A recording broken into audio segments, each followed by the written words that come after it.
You, in your true sovereignty, are and will be consciously deeply empowered by the knowing that you are all things. We may begin with simply focusing upon the tree. There is no telling at this point the excitement of your full conscious oneness, for all is changing exponentially in ways that we could not yet disclose to you. Advancements in relation to you understanding your true nature as one with the multiverse. You indeed are the multiverse, and you indeed are empowered by all that you recognize as being one with you. It is not separate on any level. You are all things, children. You are all creators. You are all at one with us. You are all at one with one another. So let us look at how to perhaps observe this within one's so-called everyday life. How might one adjust their experience with this wisdom, with this knowledge? How might one make more conscious choices now that they know or are beginning to absorb the idea, the understanding that they are indeed one with all things? Let us look first at what people have spoken of as the law of karma. Karma. Let us look simply at the true nature of humans and indeed all beings as one. There is in no circumstance a reason to wrong another, for essentially one is wronging oneself by wronging another. So when one is making choices in their everyday life, whatever it may be, selfishness is something to be very astutely aware of. It is not always very obvious what the right move is. As we have discussed in great detail, both in our first book and also in conversation, it is always most necessary to do as you feel on a soul level. Sometimes, children, this will disappoint another. For sometimes, in order to honor oneself, one must disappoint another. One may disappoint another not because they are doing anything wrong, they are not wronging the other, but perhaps, for example, the other has become accustomed to you behaving in a certain way, which feels supportive to them. And when one decides instead to honor oneself, if this may mean this shift in your behavior is affecting the other in a way that does not feel as supportive to them, this is not wrong so long as it is what you feel to do upon a soul level. In order to honor others fully, one must also fully honor oneself. There are many, many people who choose on a subconscious level to live in a self-sacrificial dynamic in order to prioritize the health and happiness of others above their own. And it is wrong to do this, for without fully honoring yourself, you cannot fully honor the other. This is a dynamic which many would benefit from reviewing.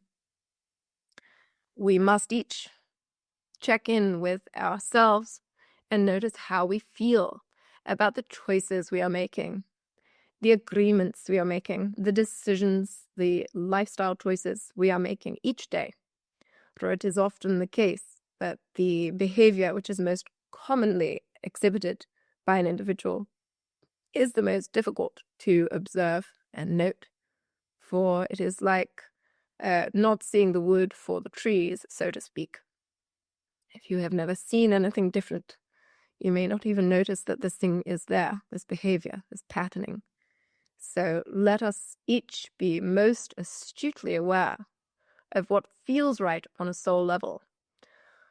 For in the inter-reflective reality within which we each indeed dwell, you are creating all that is by your own experience, by your own feelings, by your own perception, by your own concepts, by your own active behaviors. You are not only creating your own existence, your own experience, you are simultaneously creating cooperatively all that is.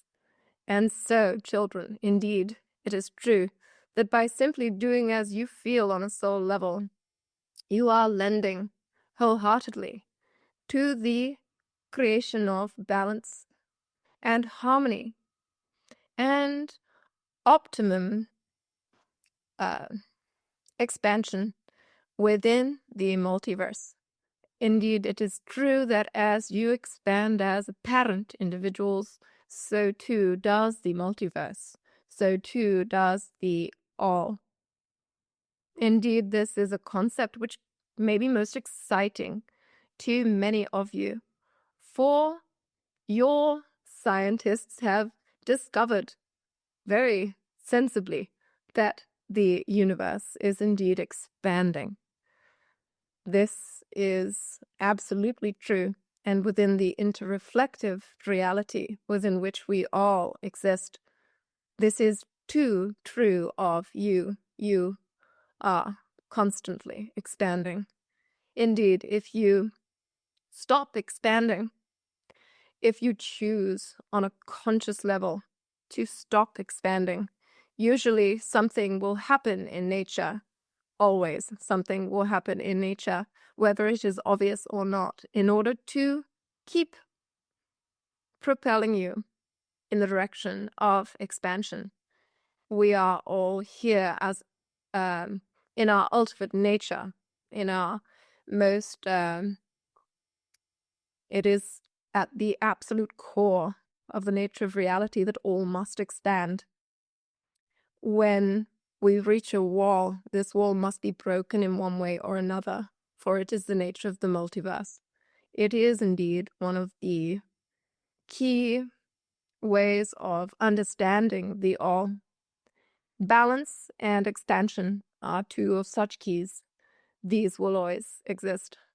Much is in flux and flow all the time. One thing which is ever existent, ever present, is expansion. And we are always seeking to find balance whilst expanding. So remember that by doing as you feel on a soul level, you are lending to creating peace and harmony in the multiverse. And you are not only changing the world that you know as your own, but you are changing the all. And by you doing what feels right at your optimum, truly doing your best, truly doing as you feel, to the most perfect degree available to you. When you are disciplined, indeed a disciple of oneself, when you do as you feel, when you note more carefully what that is, and when you act in accordance with this, you have the ability to change the multiverse at your optimum simply by doing what feels most natural to you. You indeed have been taught not to do this.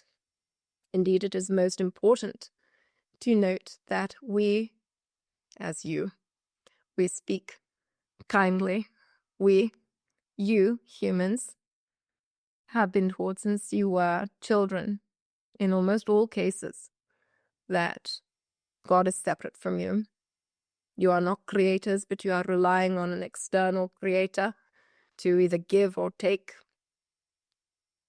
That you are an individual, and that you are not, you may be connected in some way, but you are separate from all else that is. So while we assist you in reclaiming your sovereignty, may you begin to understand your oneness with all things. Indeed, there is not only one creator, unless you see and know all as one.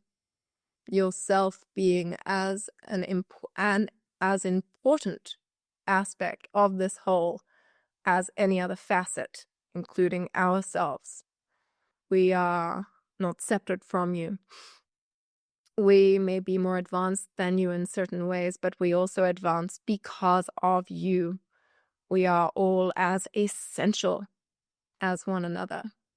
And although you humans are a newer race in the grand scheme of things, you have always existed, just not always in this form. Indeed, no thing ever completely ends, it just transforms. Your energy has existed since the beginning of time, and we wish for an expression which is more accurate, because time does not exist, and you have always existed.